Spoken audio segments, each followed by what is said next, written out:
Buenas noches a todas las personas que nos siguen a través de Diálogos de Derecho. Esta es la primera radio jurídica online del Ecuador. Es un gusto volver a compartir con ustedes todas las semanas para tratar temas tan interesantes que aportan a la academia y sobre todo a la sociedad. Qué gusto, Sebastián. Buenas noches.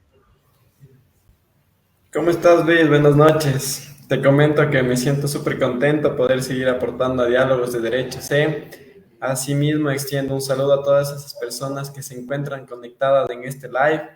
Y te comento que hoy trataremos un tema interesante que les va a gustar su desarrollo, en el cual el tema se trata de el abuso de las garantías jurisdiccionales en el Ecuador. Un análisis jurídico con un invitado de trayectoria y con amplios conocimientos en materia constitucional. ¿Nos podrías hablar quién nos acompañará en pocos minutos? Y bienvenido a nuestra radio, Diálogos de Derecho C. Sabe que es su casa y siempre es bienvenido. Ya, Luchito, muchas gracias. Doctor, buenas noches, qué gusto saludarlo. En este momento voy a presentar un resumen de su hoja de vida. Abogado y licenciado en Ciencias Jurídicas por la PUCE, magíster y especialista superior en Derecho Constitucional por la Universidad Andina Simón Bolívar. Fue miembro del Instituto Iberoamericano de Derecho Constitucional, sección ecuatoriana. Se dedica al litigio en materia constitucional, en materia de derecho público, específicamente derecho constitucional y administrativo. Ha publicado artículos y libros, ha sido catedrático universitario de pregrado y posgrado. Muchas gracias, estimado Sebastián. Damos la palabra a nuestro estimado doctor. Bienvenido. Hola Luis, hola Sebastián. Buenas noches, un abrazo con ustedes y un saludo para quienes nos ven a través de esta plataforma. Muchas gracias, doctor. Hemos estado conversando con usted respecto a esta situación. Ha salido en medios de comunicación sobre el abuso de las garantías jurisdiccionales en Ecuador por parte de determinadas personas y también de determinados políticos que lo han hecho de una manera insensata, por decirlo así. En este sentido, vamos a empezar la entrevista de una manera general, hablando sobre las garantías jurisdiccionales en el Ecuador, en nuestra Constitución de la República del Ecuador. Así también tener la consideración de que existen algunos estudiantes que siguen a Diálogos de Derecho C y que necesitan un poco informarse, como también profesionales que en realidad no ejercen en materia constitucional, pero existen casos en los cuales tienen que defender y la materia constitucional es algo serio, que no se puede tomar a la ligera ni tampoco tratar de defender así nomás. Entonces, en ese sentido, es importante empezar la entrevista de una forma paulatina. En este caso, por favor, Sebastián, continúa. Listo, Luis, muchas gracias. Vamos luego con la primera pregunta. ¿Qué son las garantías jurisdiccionales? Bueno, son básicamente mecanismos de protección de los derechos, ¿no? Cuando uno como ciudadano, pues, sufre alguna arbitrariedad por parte del poder público, principalmente, aunque también por parte de privados en determinadas circunstancias, se pueden producir actos o también omisiones, porque también se vulnera derechos como consecuencia de la inacción. Entonces, cuando uno como ciudadano tiene este obrar arbitrario de parte del poder público y además una omisión que lesiona un derecho fundamental, usted tiene a bien activar estas famosas acciones constitucionales que están encaminadas, insisto, a la tutela, a la protección de los derechos fundamentales. Y pues, dependiendo del objeto de lo que se pretende, hay diversas acciones, la acción de protección, el habeas data, el tan comentado habeas corpus en estas últimas semanas, la famosa acción extraordinaria de protección, la acción por incumplimiento, entre otras garantías, ¿no?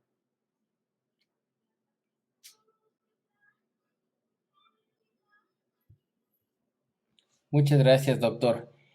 ¿Por qué razón se han abusado de las garantías jurisdiccionales en el Ecuador? ¿Cuál es el factor determinante frente a esta situación? porque se ha escuchado en medios de comunicación, también en las diferentes redes sociales, diferentes doctrinarios han dado su punto de vista, también los juristas reconocidos en nuestro país, entre ellos usted, y ha estado conversando acerca de este tema, porque hemos visto que las garantías jurisdiccionales han sido presentadas de una manera inadecuada por parte de determinados políticos y también de determinadas personas que han querido beneficiarse de ellas cuando no existe una vulneración de derechos. Continúe, por favor, doctor. Sí, porque justo como les decía, digamos, al inicio del constitucionalismo, ¿por qué tenemos derecho constitucional en realidad? ¿Por qué se habla de un derecho constitucional o del constitucionalismo? Precisamente porque frente al obrar arbitrario, excesivo, desmedido, irregular del Estado, se necesita poner un freno. Y en principio ese freno, ese marco que establece los límites dentro de los cuales el partido de la democracia se puede jugar, se llama Constitución. Y claro, cuando el poder desvía su ejercicio o lo lleva a planos en los cuales la dignidad de las personas y en general los derechos de la gente se ven afectados, pues la misma Constitución establece algunos vehículos a través de los cuales esos derechos se hacen valer. Entonces, claro, en primer momento, ¿por qué les digo esto? Porque, claro, en un primer momento, las figuras de estas garantías de protección de los derechos, que en Ecuador incluso, pues, tardaron algunos años en ampliarse. Tenga usted en cuenta que nosotros, por ejemplo, tuvimos amparo constitucional apenas desde el año 96 con las reformas que se dieron en ese año y se mantuvo pues ya luego en la Constitución del año 98 y luego se la sustituye por esta famosa acción de protección. El habeas corpus apenas empieza en Ecuador a ser reconocido a partir de la Constitución del año 29, es decir, Ecuador generalmente no fue un país generoso en el tema de las garantías de los derechos. Pero sin embargo, hoy en día pues tenemos un catálogo muy amplio de estas acciones que en principio por la finalidad que tiene el constitucionalismo en este aspecto, que es proteger los derechos de la gente frente al poder del Estado, uno diría, claro, las garantías están esencialmente para que estas personas, ustedes, yo y quienes nos miran y nos escuchan, pues si sufren alguna lesión, un derecho fundamental, la presenten. Lamentablemente lo que está pasando en Ecuador en estos últimos tiempos es que estas acciones de defensa de derechos cada vez se van desnaturalizando, ¿no? Y se van desnaturalizando básicamente por lo que usted anotaba hace un momento, su uso abusivo. Porque aquí también hay gente que dice que cuando uno habla de que hay que poner un límite a las acciones de defensa de derechos, uno está promoviendo su desaparición. Digamos, eso es una torpeza. Pensar de esa manera es francamente torpe e irresponsable. Nadie está promoviendo acá la desaparición de las garantías jurisdiccionales, pero sí una regulación mucho más clara y mucho más rigurosa de su uso abusivo. Porque acá lo que está pasando es eso. Entonces, ha empezado a darse el fenómeno a través del cual básicamente las acciones constitucionales, principalmente la acción de protección, las medidas cautelares y últimamente el habeas corpus, están siendo utilizadas por políticos, ¿no? Por políticos para, en unos casos, aferrarse a los cargos públicos, en otros casos para zanjar disputas, discusiones, problemas de índole política, y en otros casos, como el habeas corpus, pues para lograr impunidad, básicamente, ¿no? Es decir, básicamente evadir el cumplimiento de una condena ejecutoriada a pena privativa de libertad a través de la vía de este conocido ya habeas corpus correctivo. ¿Por qué se da este problema? No hay un solo factor. Son varios los factores que a mi modo de ver evidencian este descalabro del sistema de justicia constitucional.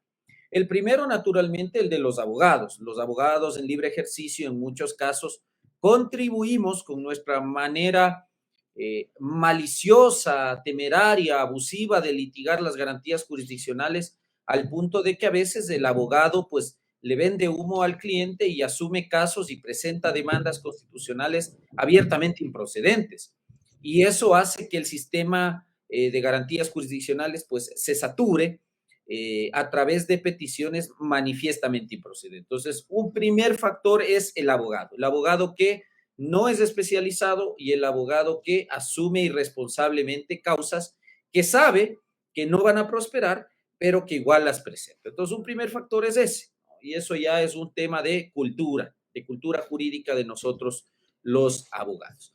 El segundo pilar, naturalmente, tiene que ver con el juzgador. Es decir, yo no voy a generalizar acá porque el universo de jueces en el Ecuador es bastante amplio y no todos son malos, ni todos son corruptos, ni todos son ignorantes. Pero sí que usted, como en todos los campos de la vida, y el derecho no es la excepción, va a encontrar probablemente jueces que estarán adeptos siempre a violar la norma, a violar un precedente jurisprudencial de la Corte Constitucional y a someterse en algunos casos al vaivén o a los designios políticos del momento, y en otros casos pues hay jueces que están también muy adeptos a someterse voluntariamente a presiones, amenazas, a chantajes o a, en otros casos, como se ha denunciado, la compra o de sentencias, ¿no? Entonces, tiene usted ahí un problema primero con ciertos jueces que obran de una manera irregular. Eso se llama corrupción judicial. Pero dentro de eso también tiene otros factores que tienen que ver con los jueces, lo que se ha venido discutiendo estas semanas, aunque no vaya a ser la solución definitiva, pero el hecho de que usted tenga jueces civiles, penales, de tránsito, laborales, de familia, resolviendo garantías jurisdiccionales es un gran problema, porque pese a que el Código Orgánico de la Función Judicial plantea el principio de especialidad, en la materia constitucional esto no se cumple. Y no se cumple porque, claro, tenemos normas en la Constitución y en la Ley de Garantías Jurisdiccionales que establecen unas reglas de competencia material bastante amplias. Es decir, en Ecuador una acción de protección, un habeas data, un habeas corpus, una acción de acceso a la información pública son mecanismos de defensa de derechos, las medidas cautelares que pueden ser resueltas sin ningún problema por jueces de cualquier materia de primera instancia. Es decir, no contar también con judicaturas especializadas en materia constitucional, tanto en el primer nivel como a nivel de cortes provinciales, también ha contribuido a este descalabro de la justicia constitucional. Y dentro de la función judicial, un tercer factor es la falta de capacitación que reciben los juzgadores, que en estas condiciones en las que describo la problemática, pues no son permanentemente capacitados para actualizarse con los distintos precedentes de la Corte Constitucional que se van dictando. Yo ahora mismo estoy intentando actualizar el libro de la acción de protección y hay una cantidad de fallos que la Corte ha ido produciendo en estos casi ya 4 años de funciones que lleva la nueva Corte Constitucional, y sin duda alguna es laborioso, porque la Corte es una Corte que con sus bemoles y las críticas que se puede hacer, es una Corte que ha producido numéricamente muchos casos, más allá que la gran mayoría son casos desestimatorios, pero incluso en los casos desestimatorios uno va encontrando ciertas pautas, ciertas reglas que se van fijando y que deberían en principio ser conocidas tanto por abogados como por los operadores de justicia constitucional, que básicamente son todos en el país. Y un tercer factor, ajeno a la función judicial y ajeno a los abogados, se encuentra en la Corte Constitucional. La Corte Constitucional, que no es un órgano que resuelve directamente acciones de garantía jurisdiccional, salvo los casos de la acción extraordinaria de protección y la famosa acción por incumplimiento, sí es un órgano de cierre de la justicia constitucional en tratándose de el resto de garantías jurisdiccionales que se resuelven por jueces ordinarios. ¿Por qué razón? Porque todas las sentencias ejecutoriadas en materia de garantías llegan a la Corte Constitucional obligatoriamente a través del mecanismo de la selección para la revisión de causas y en otros casos generalmente a través de la presentación de acciones extraordinarias de protección. Entonces, por cualquiera de estos dos cauces, la Corte Constitucional se convierte en la cúspide, ¿no es cierto?, en el órgano de cierre, porque definitivamente resuelve estas causas y sienta líneas jurisprudenciales, sienta precedentes que establecen reglas, ¿no? Y reglas para el caso concreto, y cuando se dicta jurisprudencia vinculante, como los famosos casos de selección y revisión, en algunos temas ya fija reglas con efecto general o con carácter erga omnes. Y en mucho, pues la Corte Constitucional hay cosas en las que todavía nos queda debiendo, ¿no es cierto? Entonces, precisamente el tema del abuso de las garantías jurisdiccionales que está regulado en el artículo 23 de la Ley de Garantías Jurisdiccionales no es un tema que precisamente haya captado el interés de la Corte Constitucional, Y de hecho a la Corte han ido llegando casos donde ha habido un notorio abuso de acciones de defensa de derechos y la Corte poco o nada ha hecho por poner un freno al abuso, ¿no? Por ejemplo, el caso Yunda.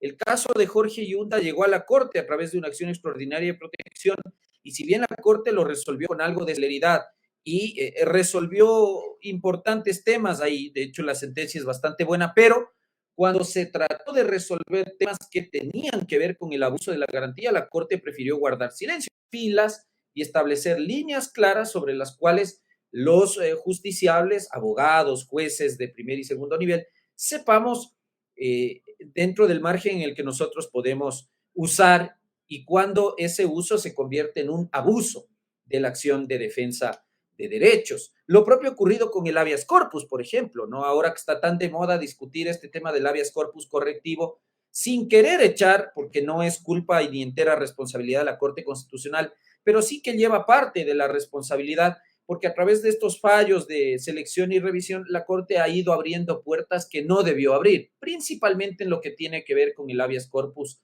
correctivo. Finalmente, ¿quién es la que ha permitido que jueces de garantías penitenciarias o jueces multicompetentes al resolver acciones de habeas corpus puedan excepcionalmente y bajo unos parámetros que son harto ambiguos y que los fija una sentencia del ex juez Agustín Grijalva del año 2021, por ejemplo, para modificar o exonerar al condenado con sentencia ejecutoriada del cumplimiento de la pena privativa de libertad para que salga en libertad y se le otorguen medidas alternativas, cuando esto, digamos, en estricto término jurídico no puede darse, ¿no?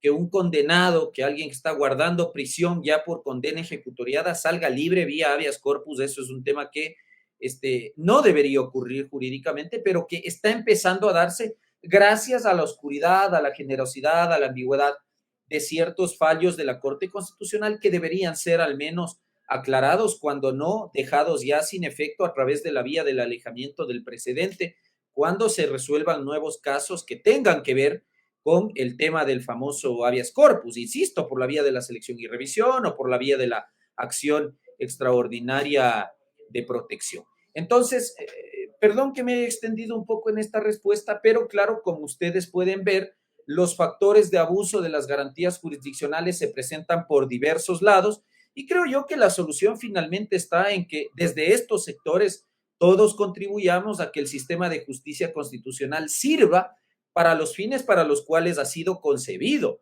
proteger los derechos de la gente, no proteger los derechos de quienes quieren aferrarse a un cargo público, de quienes quieren evadir la condena ejecutoriada, como ha pasado con los casos que ya comentaba, caso Glass, caso Jorge Yunda, caso Guadalupe Llori, caso Fausto Murillo, Maribel Barreno, caso Hernán Ulloa, caso Sofía Almeida. Vean cómo solamente de los últimos tiempos a uno se le vienen a la mente casos en los cuales vía medida cautelar, acción de protección o habeas corpus se intentan resolver asuntos que son abiertamente ajenos a la justicia constitucional. Muchas gracias, doctor. Le doy la palabra a Sebas porque tiene otra pregunta. Muchas gracias, Doc. Ahorita que ha tomado el caso de Jorge Glass, ¿nos podría comentar qué pasó realmente con el caso de Jorge Glass? A ver, ¿qué pasó? Son varias cosas las que pasaron. Jorge Glass es un ex vicepresidente de la República con 2 condenas ejecutoriadas, digamos, eso lo tenemos claro. Él fue condenado por delitos de cohecho y de asociación ilícita. Él estaba por más de 4 años ya cumpliendo pena privativa de libertad allá en la cárcel de La Tacunga, en la provincia de Cotopaxi, y resulta que tras varios intentos, esta fue la tercera, la vencida, presentó nuevamente un habeas corpus y a través de ese habeas corpus, él solicitó expresamente que el juez que conoció el caso le conceda la posibilidad de cumplir la condena en libertad. Quiere decir que se le releve del cumplimiento de la pena privativa de libertad a través de la imposición de medidas alternativas. La gente, digamos, se preguntará si es esto posible. Hasta antes de una sentencia del año 2018, inicialmente de la Corte Constitucional, que luego se confirmó con mucha firmeza por una sentencia vinculante de la Corte Constitucional actual en el año 2021, que es a la que me refería hace un momento, se va, digamos, abriendo el espectro de procedencia del famoso habeas corpus. En principio, claro, ¿cuál es la finalidad de un habeas corpus? Proteger la libertad de las personas. En algunos casos, porque hay órdenes de privación de la libertad dictadas dentro de un proceso penal que pueden ser arbitrarias, ilegales e ilegítimas. Por ejemplo, piense usted que le han dictado prisión preventiva dentro de un proceso penal y esa prisión preventiva caduca. En esas condiciones, usted puede presentar el habeas corpus y salir en libertad porque, caducada la prisión preventiva, esa medida se convierte en ilegítima, arbitraria e ilegal. También pueden haber órdenes de privación de la libertad que se dicten por fuera de un proceso penal, en cuyo caso la arbitrariedad, la ilegalidad o la ilegitimidad de la medida es más que evidente. Y en esos casos también cabe presentar el habeas corpus. ¿Qué ha hecho la Corte Constitucional? Principalmente con esta sentencia del año 2021 y otro paquete de fallos que esta Corte ha ido dictando respecto al habeas corpus, básicamente sostener que además del habeas corpus puede ser presentado cuando una persona está cumpliendo ya una sentencia condenatoria ejecutoriada y a este habeas corpus se le denomina habeas corpus correctivo, ¿no es cierto? Y en principio la Corte dice, este habeas corpus correctivo esencialmente no está para relevar al reo del cumplimiento de la condena, sino sencillamente para que se proteja la vida, la salud, en fin, la integridad física y psicológica del condenado. Por ejemplo, si es que yo digo, como básicamente sostiene Glass, acá leo una pregunta y dicen ¿en qué sustentó Glass su petición? En lo que básicamente le voy a comentar. Glass señaló que él posee algunas enfermedades, entre ellas una enfermedad degenerativa, una enfermedad crónica y que bajo esas condiciones él no ha gozado del acceso a medicamentos y a tratamientos médicos adecuados que garanticen su derecho a la salud. Entonces, en esos casos, claro, la Corte ha dicho, ¿cabe el habeas corpus correctivo? Sí. También pueden ocurrir casos como los que estamos viendo, de amotinamientos carcelarios donde la integridad física, la vida del reo está en riesgo. Y la Corte ha dicho que en esos casos, claro, también puede presentar uno el habeas corpus. En cualquiera de esos dos señalamientos, el habeas corpus está para permitir que el reo salga en libertad. La regla general, dice este precedente de la Corte Constitucional, creo, si la memoria no me falla, el 365-18 JH/21, creo que ese es el número de la sentencia, si la memoria no me está fallando, insisto, la Corte dice sí. Y en esos casos, la regla general no es que la persona va a esquivar el cumplimiento de la condena a pena privativa de libertad, sino que sencillamente, si es que como ocurrió con Glass, se alega que hay enfermedad física, se alega que hay enfermedad psicológica, porque el señor incluso llega a decir en la demanda que él ve sangre en las paredes, por ejemplo. Bueno, la medida de reparación a través del habeas corpus debe ser el acceso a los procedimientos médicos y a las medicinas para tratar ese problema de salud. Si es que usted tiene un problema psicológico, como dice Glass que tiene, entonces al señor se le interna en un centro de un sanatorio mental para que se le trate su problema psiquiátrico o psicológico. Si teme por su vida porque hubo un amotinamiento, la medida debe ser el traslado a otro centro de privación de la libertad. Si la Corte Constitucional hubiese llegado hasta ahí, no estaríamos en esta discusión, porque uno diría, bueno, ok, es verdad, en los centros de privación de la libertad, ya en la fase de ejecución y cumplimiento de una condena, pues pudiesen darse tratos inhumanos, crueles y degradantes. Al final, pues los reos también son seres humanos y como tales titulares de derechos fundamentales, y por lo tanto, por la vía de este conocido habeas corpus correctivo, uno pudiese llegar a reparar esas afectaciones o esas violaciones a esos derechos fundamentales. El gran problema está en que si usted revisa ese fallo, párrafos más adelante, la misma Corte Constitucional abre la puerta que ahora se ha convertido realmente en un portón enorme y en un ventanal enorme para que empiecen a llover, como hemos visto en estas semanas, habeas corpus correctivos a raudales, a partir del mal ejemplo que produjo el caso de Jorge Glass. ¿Por qué razón? Porque la Corte indica que excepcionalmente a través del habeas corpus correctivo, además, el juez que conoce el caso puede sustituir la pena privativa de libertad por medidas alternativas siempre que el condenado cumpla ciertos requisitos. Por ejemplo, dice la Corte, Uno, que el delito no genere alarma social. Dos, que el delito no revista gravedad. Y tres, entre otras cosas, que el condenado pertenezca a un grupo de atención prioritaria, por ejemplo, que sea menor de edad, que sea adulto mayor, que tenga una enfermedad catastrófica, que se trate de una mujer embarazada, que se trate de una persona con discapacidad. En esos casos, pudiese el juez aplicar esta excepción a la regla general de que vía habeas corpus correctivo usted no sale de la cárcel. Y claro, la gran pregunta que nos hemos hecho, y por eso es que yo hace un momento decía, esto en parte sí es responsabilidad de la Corte Constitucional, más allá de la respuesta, yo le diría, altanera que dio el presidente de la Corte Constitucional a la petición que le hicieran el presidente de la Judicatura y de la Corte Nacional. Porque la Corte no aterriza términos tan oscuros o ambiguos como qué es delito grave. Finalmente, si usted va al Código Penal, pues no va a encontrar un catálogo de delitos graves y de delitos no graves. Entonces, eso se está prestando para que los jueces, como el de Manglar Alto y otros, empiecen a interpretar a su antojo qué delito es y no es grave.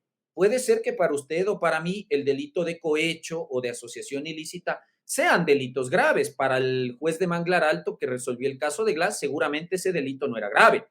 ¿Qué es delito que genere y que no genere alarma social? Es otra de las preguntas que muchos nos hacemos, ¿no? Para efectos de determinar cuándo se cumplen o no se cumplen esos parámetros para poder aplicar esta excepción que crea la Corte Constitucional. Entonces, como ustedes ven, estas generosísimas excepciones que fija la Corte Constitucional sí que han dado pie a que se interprete este fallo de un modo tan amplio que condenados como Jorge Glass o condenados como el líder de esta banda delictiva, creo que eran los choneros, los tiguerones, dice como, también se haya beneficiado de un habeas corpus correctivo. Entonces, básicamente ahí tiene usted un problema y otro gran problema que se presenta en el caso de Jorge Glass es la pobre defensa por parte del Estado, ¿no? Porque esto no es todo culpa de ese juez de Manglar Alto que obró sin competencia y que sobrepasó los límites que fija la jurisprudencia constitucional, sino además de que el SNAI, que está a cargo del Poder Ejecutivo, tenía la carga procesal de demostrar que lo que sostenía Glass en la demanda era falso y para demostrar eso tenía que presentar prueba de descargo.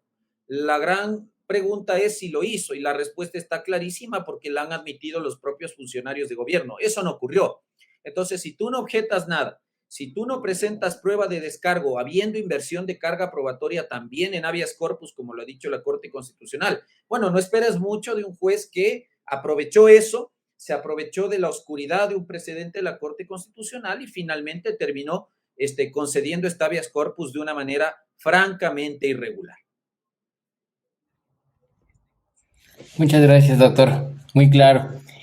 Es lamentable cómo se ha abusado del habeas corpus en estos últimos días por políticos, por delincuentes que pertenecen a ciertos grupos organizados, ¿no? Y esto genera una inquietud para el país porque en realidad nuestro ordenamiento jurídico está burlado, está siendo violentado de una manera inadecuada. En este sentido también quería comentarle, como usted había manifestado, ¿qué pasa? ¿Qué hizo el SNAI respecto al caso de Jorge Glass? O sea, ¿objetó, presentó pruebas? No lo hizo. Y usted, desde su experiencia profesional, va a ver que en realidad cuando se van a las audiencias de acción de protección, primer punto que tratan, apenas de ahí la réplica de la parte accionada. Se ha desnaturalizado la acción de protección, esa no es la vía correcta, que no existe vulneración de derechos, y ahí está el fundamento. Como usted lo explica en su libro de acción de protección, aquí es importante tomar en consideración los precedentes jurisprudenciales que hablan cuando exista vulneración de derechos, y eso debe analizar el juez como tal.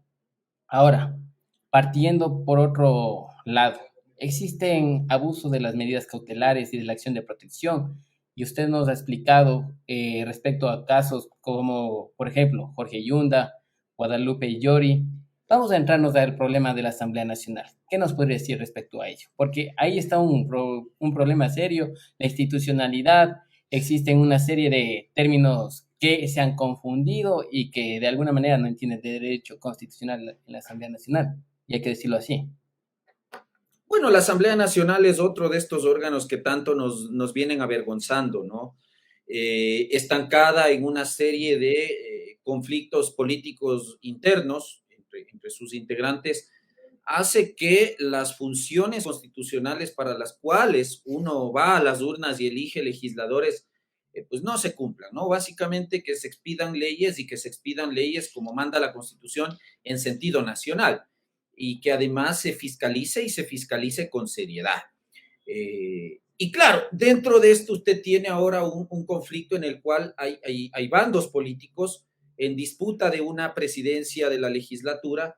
En algunos casos yo le diría también con cierta razón, ¿no? Una funcionaria a la cual me refiero a la señora Yori, le ha quedado grande el cargo y claro, cuando se emociona la conformación de esta famosa comisión multipartidista con miras a implementar un trámite parlamentario para destituirla del cargo presidencial, ella también, al estilo de Jorge Yunda y otros políticos más, pues ha hecho lo mismo, ¿no? Acudir al sistema de acciones constitucionales para intentar aferrarse al cargo. Esa es la pura verdad y lo hace en un primer momento, ustedes recuerdan, a través de una medida cautelar para indicar que, o para buscar que el juez ordene que la Asamblea se abstenga de conformar la comisión pluripartidista, en tanto no se presente la denuncia como exige la ley.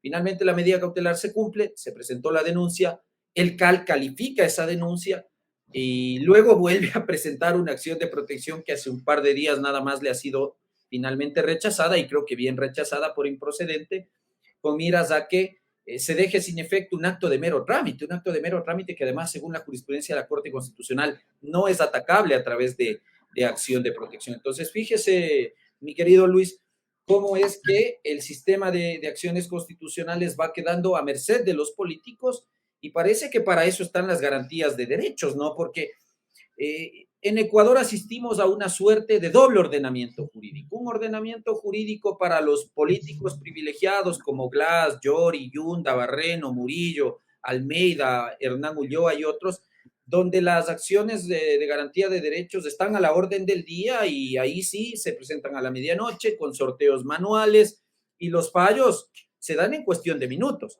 Y otro ordenamiento jurídico para los de a pie, ¿no es cierto? Como para nosotros, para Sebastián, para Luis, para mí, donde porque los que han presentado acciones de protección me darán la razón, uno entra santiguándose al juzgado para ver con qué le va a salir el juez que le va a resolver esto, porque las acciones de protección, las medidas cautelares, en general las garantías de derechos, se han venido a convertir, insisto, dentro de este segundo ordenamiento jurídico, porque eso no pasa con los privilegiados políticos, en una suerte de ruleta rusa o de una lotería, porque el juez se inventa el procedimiento en la audiencia, porque se le inventa requisitos que no se establecen para calificar la demanda, porque habiendo inversión de carga probatoria le exigen al accionante, por ejemplo, presentar prueba de cargo, etcétera, etcétera. Entonces, rigurosidad absoluta en este segundo ordenamiento jurídico para los de a pie.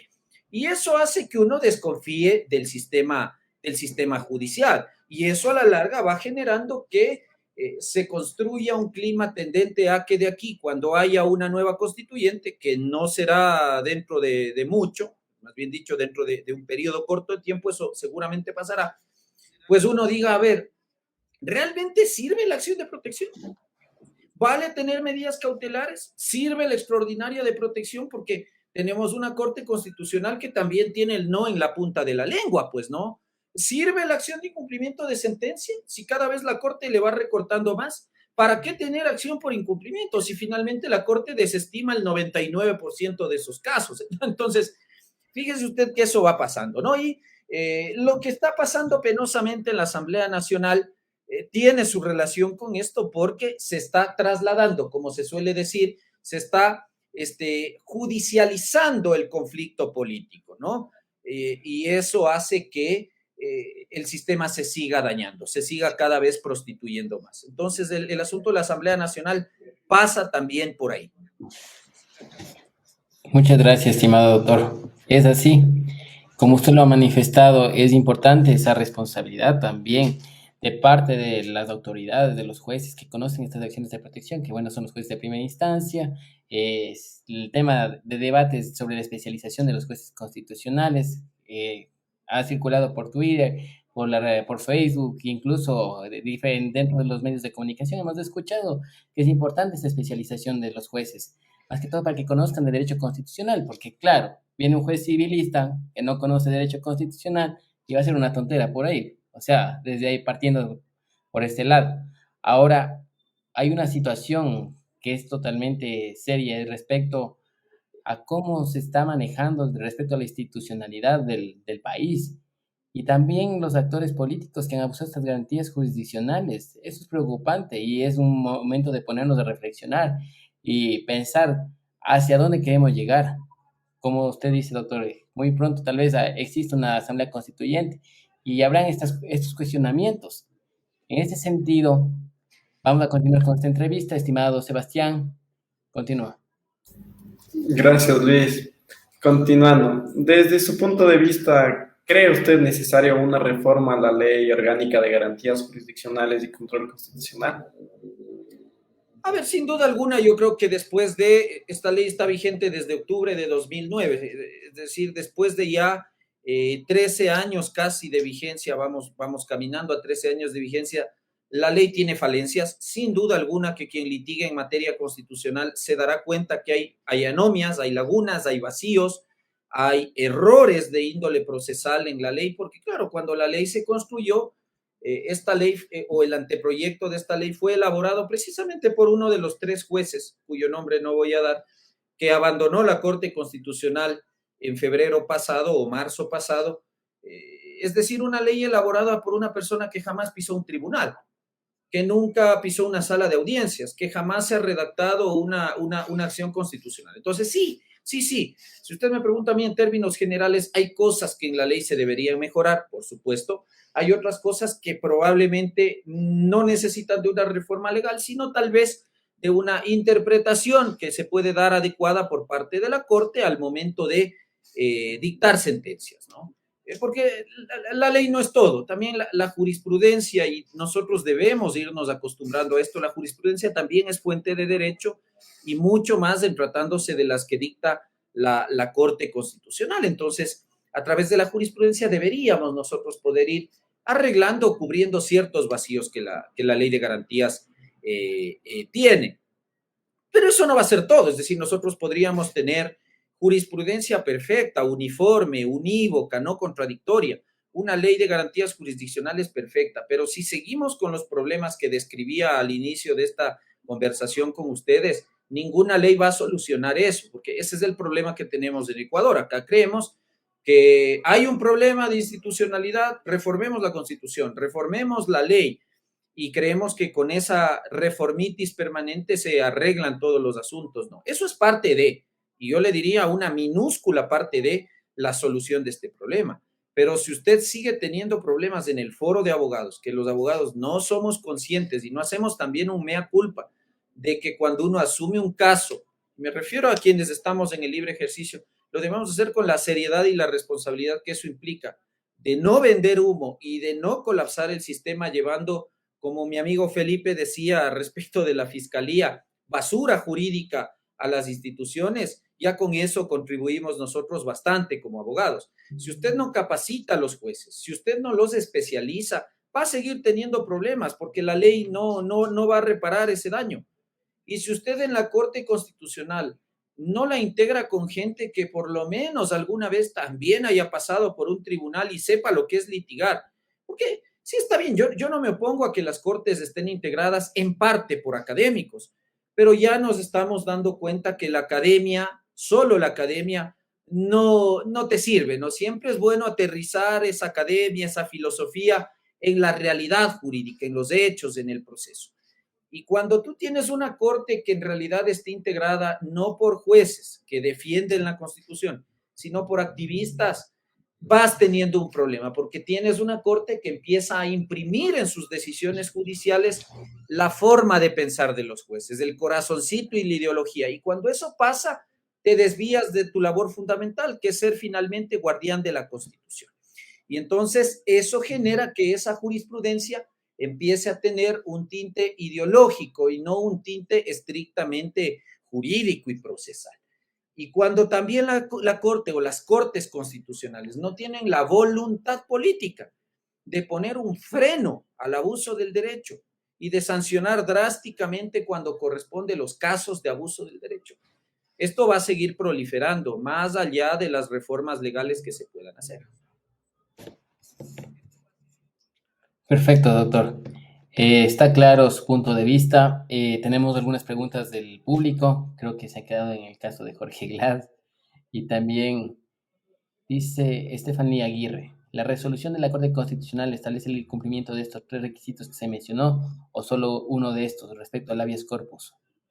No, en principio son requisitos copulativos, es decir, se tienen que cumplir todos, no es descartable, es decir, basta que cumpla un requisito y listo, no, tiene que cumplir todos. El problema es entender a qué se refieren esos requisitos, que es lo que algún día, ojalá nuestra estratosférica Corte Constitucional se encargue de aclararnos, ¿no? Perfecto, doc. Segunda pregunta, Jefferson Gómez, ¿cómo la Corte Constitucional podría remediar la situación? A ver, básicamente la Corte, insisto, conoce las acciones de garantía jurisdiccional de instancia inferior a través de dos vías, la selección y revisión de los casos, que según el 86 de la Constitución y el 25 de la ley, llegan obligatoriamente a la Corte. La Corte en su Secretaría General tiene miles de estos casos de todo el país, no miles, todos los casos que se resuelven en acción de protección, en habeas data, en habeas corpus, en acceso a la información pública, en medidas cautelares, y a través de ese universo de casos, la Corte puede seleccionar uno de esos para dictar jurisprudencia vinculante a través de una sentencia de revisión. Entonces, un mecanismo para resolver esto que está pasando con las acciones de garantía jurisdiccional podría ser ejercer la facultad de selección y revisión y corregir o aclarar las reglas jurisprudenciales a las que hoy algunos estamos pues haciendo alguna crítica y, ¿por qué no, alejarse de aquellos precedentes en los cuales se estime que hay equivocación? De hecho, esta Corte Constitucional, si uno abre los registros oficiales, de hecho acá tengo así algunos, yo trabajo así, porque a veces creen que uno se inventa las críticas a la Corte, no. Para aplaudir o criticar a una Corte hay que leer todas las sentencias, no solo las que te publicitan en la cuenta del Twitter, tienes que sentarte a leer el registro oficial. Y claro, la Corte en muchos de los casos ejerce la facultad de alejamiento del precedente, invocando el 2, número 3 de la Ley de Garantías Jurisdiccionales. Entonces, claro, si tú tienes claridad de que hay un fallo previo que tú has dictado y en el cual tú te equivocaste, fallaste, incurriste en precedentes ambiguos, oscuros, bueno, aléjate del precedente fundamentadamente, como dice la norma, y sienta nuevas reglas. Y de hecho, insisto, la Corte ha ejercido esta facultad en un sinnúmero de los casos en los cuales ha estimado que precedentes de la Corte anterior son malos y los ha desechado y ha dictado nuevas reglas. Entonces, no veo por qué eso no pudiese hacerse respecto, por ejemplo, de este precedente de la ponencia del ex juez Agustín Grijalva, que es un precedente que realmente debe ser por lo menos aclarado. Entonces, esa es una vía. La otra vía es a través de las sentencias de acción extraordinaria de protección que van llegando y que pudiesen, a partir del caso concreto, también abrir la posibilidad de fijar reglas con efecto erga omnes para casos análogos. Entonces, por eso yo decía que la respuesta del presidente de la Corte Constitucional fue una respuesta inadecuada, porque no se trata de que el Consejo de la Judicatura o la Corte Nacional pretenden invadir o ingerir en las funciones de la Corte Constitucional. Yo no veo por ahí, pero sí hay temas que se están empezando a dar y que merecen una respuesta de la Corte. Y por supuesto que la Corte habla a través de sus sentencias con base en casos concretos. Y eso es lo que se le ha pedido. Entonces, a veces me parece que hay mucha delicadeza de piel por parte de ciertos funcionarios que creen que no se les puede criticar o que no se les puede exigir corrección. Ya, todos somos seres humanos y en algún momento de la vida cometemos errores. Y es de gente decente, de gente bien, reconocer que te equivocaste. No está mal que la Corte haga un mea culpa y diga, sí, efectivamente creo que acá nos falta aterrizar, nos falta concretar, nos falta aclarar, cuando no, en otros casos, desechar el precedente porque nos estábamos dando cuenta que nos hemos equivocado. Así podría contribuir la Corte a la solución del problema. Bueno, tenemos una pregunta adicional que mandamos un saludo al doctor Diego Andrade Armas, que nos pregunta, ¿existe una ordinarización de las garantías jurisdiccionales? Si es así, ¿cómo remediar? Bueno, esto va casi relacionado a lo que acaba de manifestar, ¿no? Pero en realidad, esta ordinarización de las garantías jurisdiccionales existe como tal, el punto central de la pregunta. Sí, sin lugar a dudas. Es decir, yo creo que Diego pregunta una cosa que es importante y que la vivimos día a día. Yo cuando hablaba de que las acciones constitucionales se convierten en una especie de lotería, significa esto, que no hay reglas claras del juego, principalmente en lo que tiene que ver, por ejemplo, con las audiencias, ¿no? Entonces, cuando usted presenta la demanda, uno empieza a sudar frío porque espera que, por ejemplo, le caiga, por ejemplo, acá en Quito, ojalá me caiga en una unidad laboral porque ellos más o menos te entienden lo que tú estás pensando. Uy, si te cayó ante tribunal penal o ante juez de la familia, te fregaste porque esa gente tiene problemas con las acciones de protección. Los jueces civiles por ahí tal vez te entienden algo más. Y eso no debería pasar, es decir, uno debería tener la certeza, la confianza, la seguridad de que presente ante el juez que presente y caiga ante el juez que caiga el caso, las reglas del juego van a ser las mismas, pero resulta que a veces usted tiene una audiencia ante el juez laboral, una audiencia de acción de protección me refiero, y resulta que cuando lleva otro caso de acción de protección ante un juez penal, se inventa el procedimiento, le cambia las reglas del juego en la audiencia, le corta los tiempos de intervención, no tiene clara cómo va a ser la práctica de la prueba. En otros casos, usted ve que las reglas de citación en medios electrónicos que ha dicho la Corte Constitucional que se deben preferir tampoco se cumplen. Seguimos con la vieja usanza de los deprecatorios, de que si yo presento la demanda, yo tengo que acercarme a sacar las copias de la demanda para que se hagan las citaciones físicas cuando te estoy proporcionando correos electrónicos para correr traslado con la demanda. Entonces, sí, todas estas prácticas equivocadas de nuestros jueces están haciendo que cada vez más, principalmente las acciones de protección, se estén ordinarizando, es decir, se vayan asemejando cada vez más a los procedimientos ordinarios regulados por el COGEP, que a un procedimiento expedito, sencillo, rápido y eficaz, que es lo que plantea el 86.2 de la Constitución. Entonces, en vez de ser mecanismos de defensa de derechos, ya son prácticamente procedimientos ordinarios. Solo nos falta que ya nos inventemos la audiencia previa y luego pues la audiencia de juicio, porque ya en lo demás, casi que esto es un juicio ordinario, ¿no? Entonces, sí está pasando eso. ¿Cómo remediar este asunto? La respuesta está en la respuesta a la pregunta número 1, Corte Constitucional. Ahí, con reglas claras, con precedentes claros, con sanciones cuando corresponda por el abuso del derecho para evitar precisamente que caigamos en esta ordinarización de la acción de protección y de las garantías jurisdiccionales en general. Muchas gracias, estimado doctor. Contigo, Sebas, ¿alguna pregunta adicional que te haya quedado o alguna duda que tengas respecto a lo manifestado por nuestro invitado? Listo, doctor. No, realmente que está todo muy claro, fue muy concluso en todo lo que nos acabo de mencionar y tal vez si tendré algunas conclusiones finales, doctor, con mucho gusto. No, que concluir que ojalá este problema se solucione, porque si no hay confianza en el aparato judicial, no podemos hablar ya de una democracia y peor hablar de un país con verdadera constitución. Recuerde usted que se indica que hay una verdadera constitución cuando hay independencia de poderes por un lado, pero un real y efectivo reconocimiento a los derechos fundamentales. Pero si usted tiene problemas como los que estamos viendo acá y no los soluciona, y cada uno de los órganos encargados de hacerlo en el marco de sus competencias evade las responsabilidades y empezamos a jugar a una suerte de florón institucional, esto no se va a resolver y seguiremos teniendo de tiempo en tiempo conversaciones como las que hemos tenido esta noche. Así que esperemos por el bien del país que esto se vaya resolviendo. Muchas gracias, estimado doctor. Aprovecho la oportunidad para agradecer a todas las personas que se han encontrado en esta plataforma de Facebook Live.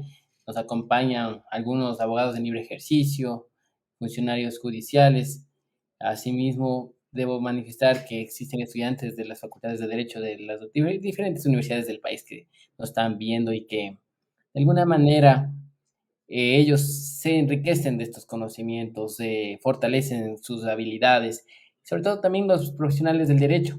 Hemos tratado un tema, un factor del abuso de las garantías jurisdiccionales las garantías jurisdiccionales es que los profesionales del derecho tienen ciertas falencias y también no son muy sinceros con su cliente. Entonces, esa situación hay que ir mejorando por parte de determinados profesionales. Capacitarse es importante y sobre todo manejar las cosas con sensatez, con principios, siendo honesto con la sociedad, con el país. En este sentido, voy a dar por terminada esta entrevista con nuestro estimado invitado, el doctor Ismael Quintana. Le agradezco bastante por estar aquí en este espacio académico. Siempre nos acoge y bueno, en eso eternamente agradecido. Tus palabras finales, Sebastián.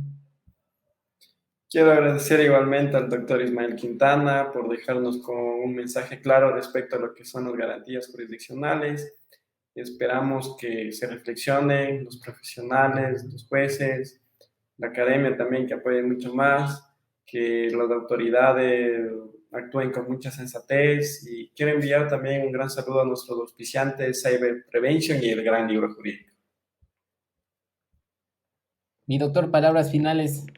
¿Le gustó, disfrutó compartir este espacio académico?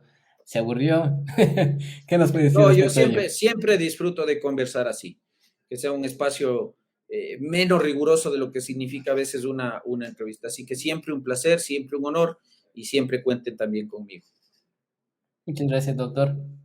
Bueno, también quiero agradecerte, Sebastián, estudiante de la Pontificia Universidad Católica del Ecuador, Ibarra, que también está terminando su carrera y que junto a Diálogos de Derecho es el equipo que estamos trabajando, estamos también dando la oportunidad a los jóvenes para que vayan amando al derecho y se vayan comprometiendo de una manera honesta, responsable y sobre todo que sea llena de principios y valores que necesita nuestro país. En este caso, muchas gracias, Sebastián. Envío un cordial saludo también al doctor Rafael Ollarte, que también nos debe estar viendo a través de la plataforma de Facebook Live. También el doctor Aldrin Gómez, que también integra el Estudio Jurídico de Arte Quintana, que también ha estado acá en el espacio académico y que siempre nos están dando la mano de alguna manera y que les agradecemos bastante. En este sentido, vamos a dar por terminada la entrevista. Agradezco a todas las personas que se conectaron, envío un cordial saludo, un abrazo y le esperamos la próxima semana. Asimismo, el día de ayer estuve conversando con el presidente de la Corte Provincial Imbabura. Recién hubo la presentación de su obra Imputación Objetiva en el Sistema Penal Ecuatoriano. En las próximas semanas estará acompañándonos y espero que nos acompañen ustedes también y disfruten de este tema también. Estamos tratando de hacer algo diverso en materia constitucional, penal, propiedad intelectual, derecho empresarial, tributario, tratar de salir de los viejos paradigmas también para que los estudiantes y los profesionales se enriquezcan, si no, siempre tienen como que una piedra, como que sobre un solo tema y ahí muere, o sea, y el derecho es muy amplio, muy diverso, y es importante que se enriquezcan sus conocimientos y también su trayectoria.